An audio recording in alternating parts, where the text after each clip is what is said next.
Hello दोस्तों, दर्द भरी हिंदी कहानियाँ में आप सभी का बहुत बहुत स्वागत है। आगे बढ़ने से पहले यदि आपको यह कहानी पसंद आए तो प्लीज़ वीडियो को लाइक करें, शेयर करें और हमारे चैनल को सब्सक्राइब करना ना भूलें। तो चलिए बिना देर के भी कहानी की शुरुआत करते हैं। मम्मी की मृत्यु के बाद पिताजी बहुत अकेले हो गए थे। सुमिता के साथ राजीव पहुंचा। 13वीं के बाद बच्चों का स्कूल और अपने बैंक आदि की बात कहकर जाने की जुगत भिड़ाने लगा। पापा, आप भी हमारे साथ इंदौर चले। सुमिता ने कह तो दिया, किंतु उसका दिल आधा था। इंदौर में उनका 3 कमरों का फ्लैट था, उसमें पापा को भी रखना एक समस्या थी। मैं इस घर को छोड़कर कहीं नहीं जाऊंगा। पापा ने जब अपना अंतिम फैसला सुनाया तो उनकी जान में जान आई। लेकिन पापा तो अस्वस्थ है, वे अकेले कैसे रहेंगे? सुमिता के प्रश्न ने राजीव को कुछ सोचने पर विवश कर दिया। उसे ननिहाल की रमा मौसी की याद आई, जो विधवा थी। उनकी एक लड़की थी, किंतु ससुराल वालों ने घर से निकाल दिया। भाई भवश ने भी खोज खबर न ली, तो अपने परिश्रम से मजदूरी करके अपना और अपनी बच्ची का पेट पालने लगी। राजीव ने ननिहाल में एक फ़ोन किया और 2 दिन के अंदर रमा मौसी और उनकी पुत्री मेरठ हाजिर हो गई। कृष्णकाय अंदर को धसी आंखों वाली रमा मौसी के चेहरे पर नौकरी मिल जाने का नूर चमक रहा था। वे लगभग 40 वर्ष की मेहनतकश स्त्री थी। बोली, मैं आपकी माँ को दीदी कहा करती थी। रिश्ते में आपकी मौसी हूँ, इस घर को अपना मानूंगी और जीजा जी की सेवा में आपको शिकायत का मौका नहीं दूंगी। आप चाय नाश्ता बनाएंगी, खाना दवा देखभाल आप करेंगी। मेहरी बाकी झाड़ू पोछा बर्तन कर ही लेगी। पगार कितनी लेंगे? सुमिता ने पूछा। मौसी भी कह रही हो और पगार पूछकर शर्मिंदा भी कर रही हो। हम माँ बेटी को खाने रहने का ठौर मिल गया, और क्या चाहिए? जो आपकी इच्छा हो दे दीजिएगा। सुमिता चुप हो गई। बात जितने में कम तय हो उतना अच्छा। राजीव के चेहरे पर भी संतोष था। उसका कर्तव्य था पापा की सेवा करना, किंतु वह असमर्थ था। अब कोई मामूली रकम में उस कर्तव्य की भरपाई कर रहा था। पापा गमगीन थे। एक तो पत्नी का शोक, ऊपर से बेटा बहू बच्चे सब जा रहे थे। सुमिता ने धीरे से राजीव के कान में कहा, मम्मी की अलमारी में साड़ियाँ, जेवर व दूसरे बेशकीमती सामान रखे हैं। पापा अब अकेले हैं, घर में बाहर के लोग भी रहेंगे, सो हमें उसकी चाबी ले लेनी चाहिए। पापा अलमारी की चाबी कभी नहीं देंगे। अचानक तुम्हें जेवर कपड़ों की चिंता क्यों होने लगी? धैर्य रखो, सब तुम्हें ही मिलेगा। राजीव मुस्कुराकर बोला। बीच बीच में आने की बात कहकर राजीव सुमिता इंदौर रवाना हो गए। इंदौर में भी वे पापा घर, अलमारी, बैंक के रुपयों, प्रॉपर्टी की बातें करते रहते। उन्हें चिंता होती। चिंताग्रस्त होकर वे फिर मेरठ रवाना हो गए। लगभग 1.5 महीने में यह उनकी दूसरी यात्रा थी। घर के बाहर लॉन साफ सुथरा था, सारे पौधों में पानी डाला गया था। कई नए पौधे भी लगाए गए थे। दरवाजा खुला रहने पर रमा मौसी ने मुस्कुराते हुए स्वागत किया। आइए, आपका फ़ोन मिला था। कुछ ही देर में मिठाई पानी लिए फिर हाजिर हुई। पूरा घर साफ सुथरा सुव्यवस्थित था। उसकी लड़की ने चाय बनाने से पहले सूचित किया, बड़े साहब सो रहे हैं। सुमिता ने माँ बेटी का निरीक्षण किया। दोनों ने बढ़िया कपड़े पहने थे, बाल भी सुंदर तरीके से सेट थे। रमा ने चूड़ियों टॉप्स के साथ बिंदी वगैरह भी लगाई हुई थी। तुम्हारी मौसी का तो कायाकल्प हो गया। सुमिता फुसफुसाई, भूखे नंगे को सब कुछ मिलने लगेगा तो कायाकल्प होगा ही। राजीव ने मुंह बनाकर कहा। दोनों असंतुष्टों की तरह चाय पीते पापा के जगने का इंतजार करते रहे।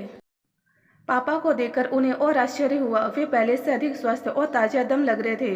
पहले के झुके झुके से पापा अब सीधे तनकर चल रहे थे। मम्मी के जाने के बाद हंसना भूल के पापा ने मुस्कुराते हुए पूछा, बड़ी जल्दी मिलने चले आए?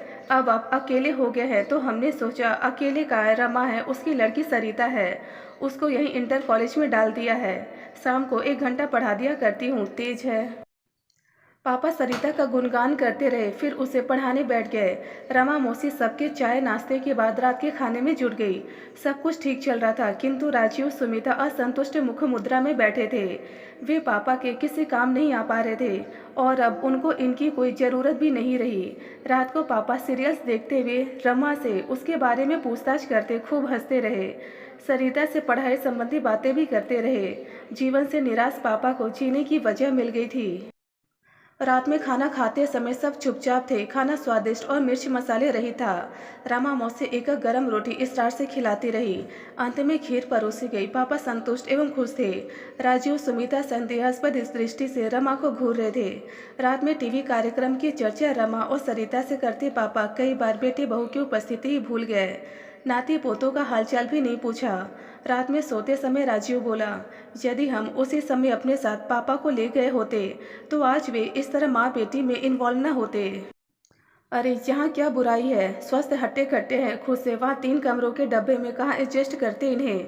सुमिता बोली, तुम मूर्ख हो, तुमसे बहस करना बेकार है। अब मामला हमारे हाथ से निकल रहा है, मुझे बात आगे बढ़ानी होगी। बात क्या आगे बढ़ाओगे, अरे तुम ही ना कहती थी इस बंगले को बेचकर इंदौर में अपने फ्लैट के ऊपर एक शानदार फ्लैट बनाओगी और बाकी रुपया बच्चों के नाम फिक्स कर दोगी। हाँ हाँ, लेकिन अब यह कहाँ संभव है। अब पापा दिन प्रतिदिन स्वस्थ होते जा रहे हैं, उनकी मृत्यु की प्रतीक्षा में तो हमारी उम्र बीत जाएगी। उन्हें इंदौर ले चलते हैं, जैसा तुम उचित समझो, मैं एडजस्ट कर लूँगी। सुमिता बोली। उसे सास की अलमारी की भी चिंता थी, जिसमें कीमती गहने और अन्य महंगे सामान थे। उसे उन्हें देखने भालने की प्रचुर इच्छा थी, किंतु सासू माँ के रहते इच्छा पूरी नहीं हुई और अभी स्थितियाँ प्रतिकूल हो रही थी। अगले दिन दोनों ने रमा मौसी का सेवा भाव देखा। नाश्ता खाना, पापा के सारे कपड़े, बेड से तौलिया आदि धोना, पापा के पूरे शरीर और सिर की जैतून के तेल से घंटे भर मालिश करना। उस दौरान पापा के चेहरे पर अपरिमित सुख शांति छाई रहती थी। तुरंत गुनगुने पानी से स्नान, जिसमें मौसी पूरी मदद करती।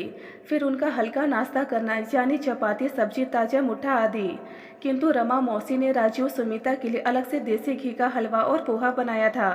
सब ने मजे लेकर खाया। राजू समझ गया था कि पापा के स्वास्थ्य में निरंतर सुधार का कारण क्या है। वह उनकी इतनी सेवा कभी कर ही नहीं सकता था। तब भी हिम्मत जुटाकर उसने शब्दों द्वारा पापा को बांधने का प्रयास किया। पापा, आप यहाँ कब तक दूसरों की दया पर निर्भर रहेंगे? हमारे साथ इंदौर चलिए, वहाँ नाती पोतों का साथ मिलेगा, सब साथ रहेंगे। मैं किसी की दया पर निर्भर नहीं हूँ। रमा काम करती है, उसका पैसा देता हूँ। वहाँ तुम्हारा घर छोटा है, तुम लोग मुश्किल में पड़ जाओगे, इसलिए तो अपने फ्लैट के ऊपर एक और वैसा ही फ्लैट बनवाना चाहता हूँ। राजीव ने कहा, बिल्कुल बनवाओ। पापा ने कहा, इस बंगले को बेचकर जो रकम मिलती उसी से फ्लैट बनवाता। यदि हम लोगों के साथ चलकर रहते, मैं अपने जीते जी यह बंगला नहीं बेचूंगा। तुम लोन लेकर अपने बलबूते पर फ्लैट बनवाओ। आखिर बैंक ऑफिसर हो, अच्छा कमाते हो, लेकिन 2 घरों की देखभाल, उसकी चिंता तुम मत करो। एक आशा खत्म होने पर राजीव व्यग्र हो गया। कम से कम अलमारी की चाबी ही दे दीजिए। सुमिता अपने साथ मम्मी के गहने और जेवर ले जाना चाहती है। तुम्हारी पत्नी के पास कपड़ों गहनों का अभाव तो नहीं है, कम से कम मेरे मरने की प्रतीक्षा करो। राजीव सुमिता मायूस होकर इंदौर लौट आए। रास्ते में सुमिता बोली, पापा कहीं रमा मौसी से प्रेम का चक्कर तो नहीं चला रहे? राजीव की सुमिता की बातें अस्तरहीन लगी, किंतु वह चुप रहा। अगली बार वे बच्चों से जल्दी मेरठ पहुंचे। वहाँ रमा को माँ की साड़ी और गले में सोने की जंजीर पहने देख उन्हें शक हुआ। अच्छे खान पान से शरीर भर गया था, वे सुंदर लग रही थी। उनकी लड़की अच्छी शिक्षा दीक्षा के कारण संभ्रांत और सुरुचिपूर्ण लग रही थी। आप में बड़ा परिवर्तन आया है रमा मौसी, राजू बोला। उस वक्त पापा वहाँ न थे। कैसा परिवर्तन? वैसे ही तो हो, रमा ने विनम्रता से कहा। आप काम वाली कम, घर वाली ज्यादा लग रही है। ऐसा कहकर पाप का भागी न बनाएं। हम तो मालिक की सेवा में प्राणपण एक किए रहते हैं, सो कभी कभी इनाम मिल जाता है। रमा मौसी ने उनके घृणास्पद आक्षेप को भी अपनी विनम्रता से ढकने का प्रयास किया। राजीव सुमिता की ईर्ष्या संदेश से दग्ध हृदय को तनिक राहत मिली, किंतु पापा राजीव की स्वार्थपूर्ण योजनाओं, प्रॉपर्टी, धन संपत्ति की बातों से चिढ़ गए। बोले, बेटा, बाप की मृत्यु के बाद ही तो बेटे की ताजपोशी होती है। तू तो मेरे जीते जी व्यग्र हुआ जा रहा है। राजीव कैसे कहता? जीर्ण सिंह कुमलाए पापा को रमा मौसी अपने परिश्रम से दिनों दिन स्वस्थ प्रसन्न करती जा रही है।